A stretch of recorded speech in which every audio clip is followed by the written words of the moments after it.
Tapi perubahannya kan banyak ya Pak ya, daripada dulu sebelum diterapi, ketika terapi di sini. Betul ya. Banyak ya, yang Iya. awalnya berdebar-debar ya. Iya.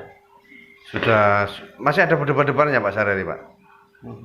Setelah Kalau terapi. yang persis berdebar waktu itu nggak ada. Nggak ada ya, kayak yang kayak dulu sudah enggak ya, hanya kadang-kadang aja muncul ya. Iya. Kadang-kadang, tapi sudah semakin jarang. Iya. Nah. Kan kalau tadi di tensi kan juga sudah turun ya. Oh, berapa tadi tensinya? Berapa tensi? Oh, normal Pak, sudah sama dengan orang normal. Kalau yang Dulu kan sebelumnya kan 140 ya, 150 Pak. ya, 60 terus 45 160, 145, sekarang 120. ya. Sudah normal.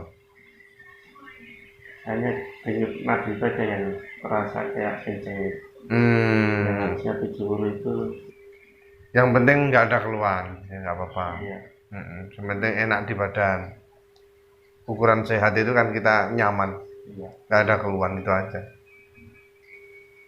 Baru kalau ada keluhan. Yang jelas insya Allah semakin lama semakin nyaman ini Pak. Amin. Karena semakin banyak membuang darah kotor. Jadi aliran darah semakin lancar.